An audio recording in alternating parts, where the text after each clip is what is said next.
Assalamu alaikum dear students, hope you all are fine. This is your chemistry class and I am your chemistry teacher Miss Aisha.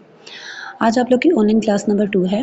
कल हमने online class number 1 में पढ़ा था properties of group 1 elements, जिसमें मैंने आप लोग को बताया था कि ग्रुप 1 के एलिमेंट्स में, क्योंकि आपको उसके ग्रुप नंबर ही बताता है कि उसके एटॉमिक शेल में कितने इलेक्ट्रॉन्स हैं, तो ग्रुप नंबर से पता चलेगा कि ग्रुप 1 है तो उसके एटॉमिक शेल में एक इलेक्ट्रॉन था, तो उसकी इलेक्ट्रॉनिक कन्फिग्रेशन थी NS1। ग्रुप 1 को हम अल्काइल मेटल्स बोलते थे और वो बहुत ज़्यादा रिएक्टिव मेटल्स थे क्योंकि उनके एटॉमिक शेल में सिर्फ एक ही इलेक्ट्रॉन्स होते हैं और वो इनको ईजिली रिमूव कर देते हैं। फिर हमने उसमें एक बात पढ़ी थी कि जो ग्रुप 1 एलिमेंट का फर्स्ट एलिमेंट है हाइड्रोजन, वो नॉन मेटल होता है क्योंकि वो अपने इलेक्ट्रॉन्स को इजीली लॉस नहीं करता। फिर हमने उसके कुछ रिएक्शंस पढ़े थे कि जो अल्काइल मेटल्स हैं वो रिएक्ट करते हैं वाटर के साथ और बनाते हैं मेटल हाइड्रोक्साइड्स। फिर उसके बाद हमने पढ़ा था कि ये जो ग्रुप 1 एलिमेंट्स हैं ये क्लोरीन के साथ रिएक्ट करते हैं और क्या बना देते हैं, मेटल क्लोराइड्स बना देते हैं। ठीक है, आई होप कि कल वाला लेक्चर आप सबको क्लियर हो गया होगा। काफ़ी ज़्यादा बच्चों ने मुझे काम भी कल वाला शेयर कर दिया था लिख के। अगर फिर भी किसी को कोई कन्फ्यूजन वगैरह होगी तो वो मुझे दोबारा से पूछ सकते हैं। ठीक है, मैसेज करके पूछ लीजिएगा। सो आज हमारी है ऑनलाइन क्लास नंबर 2। तो आज हमने जो नेक्स्ट टॉपिक है हमारा वो पढ़ना है प्रॉपर्टीज़ ऑफ ग्रुप 17 एलिमेंट्स। ठीक है, आज हमने पढ़ना है प्रॉपर्टीज़ ऑफ ग्रुप 17 एलिमेंट्स। तो आप लोगों को सबको पता है कि ग्रुप 17 हमारे पास वो वाले एलिमेंट्स 7A जो ग्रुप है उसमें जो एलिमेंट्स होते हैं उनको हम बोलते हैं ग्रुप 17 एलिमेंट्स, और इसका नाम हमारे पास क्या था, हेलोजेंस। ठीक है, इनको हम क्या बोलते थे, हेलोजेंस। और इनके ग्रुप क्योंकि मैंने आप लोग को बताया है इसको हम क्या बोलते हैं, 17 के साथ साथ हम इनको बोलते हैं 7A। तो अब देखिए इसके नाम से ही आपको पता चल जाएगा कि इसके आउटरमोस्ट शेल में कितने इलेक्ट्रॉन्स होंगे, 7। ठीक है, इसके आउटरमोस्ट शेल में कितने इलेक्ट्रॉन होंगे, 7 इलेक्ट्रॉन होंगे। तो इसकी इलेक्ट्रॉनिक कन्फिग्रेशन हमारे पास क्या बनेगी, NS2 एंड NS5।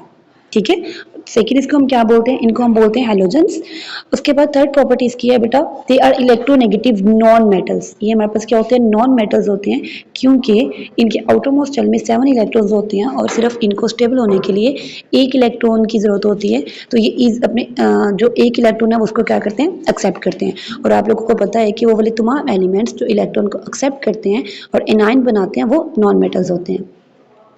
उसके बाद इसकी फोर्थ प्रॉपर्टी है बेटा कि जब हम डाउन द ग्रुप जाते हैं तो आप लोग को पता है कि साइज जो है वो इंक्रीज होता है, एटॉमिक साइज इंक्रीज होता है। तो हमारे पास एटॉमिक रेडियाई, ठीक है, melting and boiling point of halogen, ये भी सारी चीज़ें इंक्रीज हो जाती हैं डाउन द ग्रुप।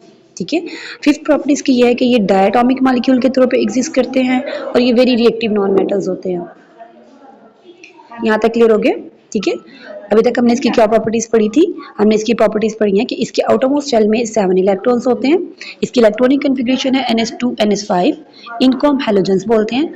ये बहुत ज़्यादा रिएक्टिव नॉन मेटल्स होते हैं क्योंकि इनकी एबिलिटी होती है कि इलेक्ट्रॉन्स को एक्सेप्ट कर सके। उसके बाद हमने इसकी फोर्थ प्रॉपर्टी पढ़ी थी कि जब हम डाउन द ग्रुप जाते हैं तो atomic radius, melting and boiling point जो है वो इंक्रीज होता है क्योंकि एटॉमिक साइज इंक्रीज हो रहा होता है। इसकी फिफ्थ प्रॉपर्टी हमने पढ़ी है कि ये डायटोमिक मॉलिक्यूल के तौर पे एग्जिस्ट करते हैं। ठीक है, अब उसके बाद है reaction with alkali and alkaline earth metal. मतलब जो हेलोजेंस हैं वो अल्कलाई और अल्कलाइन अर्थ मेटल के साथ किस तरह रिएक्शन करते हैं। तो बेटा जब जो हेलोजन है, ठीक है, group 7A elements fluorine, chlorine, bromine, जब ये ग्रुप 1 और ग्रुप 2A एलिमेंट्स के साथ रिएक्ट करते हैं तो ये सॉल्ट बनाते हैं। ठीक है, क्या बनाते हैं, सॉल्ट बनाते हैं। इसलिए ग्रुप 7A को, हेलोजेंस को हम सॉल्ट फॉर्मिंग एलिमेंट्स भी कहते हैं। ठीक है, उसके बाद है इनकी रिएक्टिविटी, हेलोजेंस की रिएक्टिविटी। कल जब हमने ग्रुप 1A की पढ़ी थी रिएक्टिविटी, तो हमने कहा था कि जो रिएक्टिविटी ऑफ अल्कलाई मेटल है वो इंक्रीज होती है top to bottom in a group में, क्योंकि size of metal, size of atom जो है वो इंक्रीज हो जाता है। ठीक है, तो हम इलेक्ट्रॉन को ईजिली जो है वो रिमूव कर सकते हैं। लेकिन यहाँ पे बेटे जो रिएक्टिविटी ऑफ हेलोजन है ये डिक्रीज हो जाती है क्योंकि आप लोगों को पता है कि जब हम टॉप टू बॉटम जा रहे हैं तो साइज जो है वो इंक्रीज हो जाएगा। ये देखें, size of an atom increase. जब साइज ऑफ एटम इंक्रीज होगा तो आप लोग को पता है कि न्यूक्लियस की अट्रैक्शन जो है वो क्या हो जाती है, डिक्रीज हो जाती है। न्यूक्लियस की अट्रैक्शन जब कम हो जाएगी तो जो आने वाला इलेक्ट्रॉन है उसको न्यूक्लियस इतना इजीली जो है एक्सेप्ट नहीं कर सकता, जो उसकी टेंडेंसी होती है इलेक्ट्रॉन को एक्सेप्ट करने की वो कम हो जाती है। ठीक है, वो भी डिक्रीज हो जाती है। इसकी वजह से जो इलेक्ट्रॉन्स हैं वो क्या हो जाते हैं, लेस रिएक्टिव हो जाते हैं। बात समझ आइए कि जो रिएक्टिविटी ऑफ हैलोजन है वो डाउन द ग्रुप डिक्रीज होती है। इसकी रीजन क्या है कि जब हम टॉप टू बॉटम जाते हैं तो size of an atom increase होता है। Size of an atom increase होने की वजह से हमारे पास न्यूक्लियस की जो अट्रैक्शन है वो डिक्रीज हो जाती है। ठीक है, न्यूक्लियस की अट्रैक्शन डिक्रीज होने की वजह से जो इलेक्ट्रॉन हमारे पास एटम के पास इलेक्ट्रॉन आ रहा होता है उसको एक्सेप्ट करने की जो टेंडेंसी है वो भी डिक्रीज हो जाती है। इसलिए डाउन द ग्रुप जो है, मतलब हम जब टॉप टू बॉटम जाते हैं तो रिएक्टिविटी डिक्रीज हो जाती है और जो नीचे वाले एलिमेंट्स हैं वो लेस रिएक्टिव होते हैं। उसके बाद बेटा हैलोजेंस के जो एलिमेंट्स हैं इनके उन्होंने कलर्स बताए हुए हैं। फ्लोरीन गैस जो होती है वो पेल येलो कलर की होती है। ठीक है, फ्लोरीन गैस का जो कलर होता है वो पेल येलो होता है। ठीक है, अब आप लोग को प्रोमिनेंट नजर नहीं आएगा। उसके बाद क्लोरीन गैस जो है वो येलोइश ग्रीन कलर की होती है। ब्रोमीन जो है वो fuming red brown liquid colour में हमारे पास पाया जाता है। आयोडीन शाइनी ग्रे क्रिस्टल्स होते हैं, लेकिन जब हम इनको हीट करते हैं तो ये डार्क पर्पल कलर में चेंज हो जाते हैं। उसके बाद इन कलर्स की समझ आ गई है, मैं इनको दोबारा रिपीट कर रही हूँ। फ्लोरीन जो है वो पेल येलो होती है, क्लोरीन गैस जो है वो येलोइश ग्रीन होती है, ब्रोमीन जो है वो रेड ब्राउन लिक्विड्स होते हैं और आयोडीन जो है वो शाइनी ग्रे क्रिस्टल्स होती हैं, लेकिन जब हम इनको हीट अप करते हैं तो ये डार्क पर्पल कलर में चेंज हो जाते हैं। उसके बाद बेटा आप लोग की बुक में इसी टॉपिक में डेफिनेशंस दी हुई हैं ऑक्सीडेशन और रिडक्शन रिएक्शन की। ऑक्सीडेशन बेटा वो वाला प्रोसेस होता है जिसमें इलेक्ट्रॉन को लॉस करते हैं, मतलब वो वाले एलिमेंट्स जो इलेक्ट्रॉन को लॉस करते हैं, ठीक है, उनको हम बोलते हैं रिड्यूसिंग एजेंट। वो वाले सब्सटेंस जो इलेक्ट्रॉन को लॉस करते हैं उनको हम बोलते हैं रिड्यूसिंग एजेंट। और ये जो पूरा प्रोसेस होता है ना लॉस एन इलेक्ट्रॉन करने का, इसको हम बोलते हैं ऑक्सीडेशन। ठीक है, जैसे लाइक जो फर्स्ट ग्रुप के एलिमेंट्स हैं या सेकंड ग्रुप के एलिमेंट्स हैं वो इलेक्ट्रॉन को लॉस करेंगे तो वो क्या होंगे, रिड्यूसिंग एजेंट होंगे। ठीक है, इनमें हम इनकी एग्जाम्पल में हम लिख सकते हैं 1A ग्रुप, ठीक है, एंड 2A ग्रुप।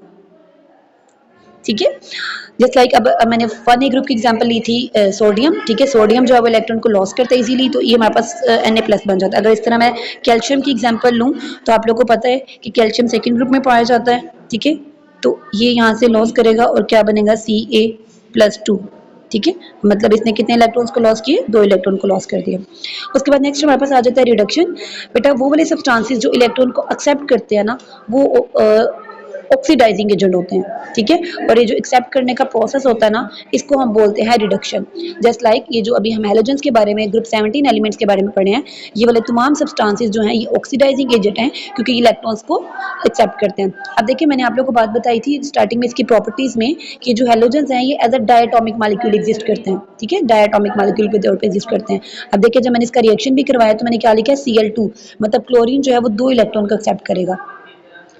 अच्छा भाई, अब हमने ये बात कह दी कि जो हैलोजेंस हैं अभी मैंने आपको बताया कि वो ऑक्सीडाइजिंग एजेंट हैं क्योंकि वो इलेक्ट्रॉन्स को एक्सेप्ट करते हैं, तो उनकी ऑक्सीडेशन पावर है वो डाउन द ग्रुप डिक्रीज हो जाती है। इसकी रीजन भी वही होगी क्योंकि डाउन द ग्रुप साइज जो है वो हमारे पास इंक्रीज हो जाता है।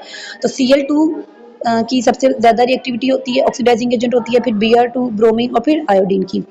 अच्छा बेटे, अब उसने कहा है कि वो वाले हैलोजेंस जिनकी ज़्यादा ऑक्सीडाइजिंग पावर होती है वो दूसरे हैलोजन एटम्स को रिप्लेस भी कर सकते हैं। जस्ट लाइक अगर मैंने क्लोरीन का सोडियम ब्रोमाइड के साथ रिएक्शन करवाया है तो यहाँ से जो क्लोरीन है वो ब्रोमीन को रिप्लेस कर देगा और सॉल्ट बना देगा। इसी तरह क्लोरीन जो है वो सोडियम आयोडाइड को भी रिप्लेस कर देगा और सोडियम क्लोराइड बना देगा और आयोडीन बना देगा। ठीक है, मतलब इनकी ऑक्सीडाइजिंग पावर ज्यादा है ना तो ये रिप्लेस कर देते हैं उसको। फिर बेटा लास्ट रिएक्शन है आपका रिएक्शन विद हाइड्रोजन, कि जब हैलोजन जो है वो हाइड्रोजन के साथ रिएक्ट करते हैं तो हाइड्रोजन हैलाइड्स बनाते हैं। ठीक है, हाइड्रोजन हैलाइड्स जो है वो बिहेव करते हैं as a strong acid in water. ठीक है, जब हाइड्रोजन जो है वो हैलाइड के साथ रिएक्ट करेगा तो हाइड्रोजन हैलाइड्स बनाएगा। अब इनकी जो थर्मल स्टेबिलिटी है हाइड्रोजन हैलाइड की, ये भी डाउन द ग्रुप डिक्रीज हो जाती है क्योंकि size of an atom increase हो जाता है। तो जो हाइड्रोजन फ्लोराइड है उसकी स्टेबिलिटी ज्यादा होती है, फिर HCl, फिर HBr और फिर HI। आई होप कि आज का लेक्चर आप लोग को समझ आ गया होगा। अगर इस लेक्चर में भी किसी को भी कोई कंफ्यूजन है तो आप लोग मुझे पर्सनली भी मेरे नंबर पे मैसेज करके पूछ सकते हैं। ठीक है, और आप लोगों ने भी ये अब आप लोगों ने ये क्वेश्चन सेम जिस तरह मैंने हेडिंग्स बनाई हुई हैं, पॉइंट्स बनाए हुए हैं, आप लोगों ने अपनी कॉपीज पे नोट करना है, इसको लर्न करना है और इसकी पिक्चर जो आप लोगों ने मेरे ग्रुप मेरे नंबर पे शेयर कर देनी है। ठीक है, आई होप कि आप लोग को लेक्चर समझ आ गया होगा।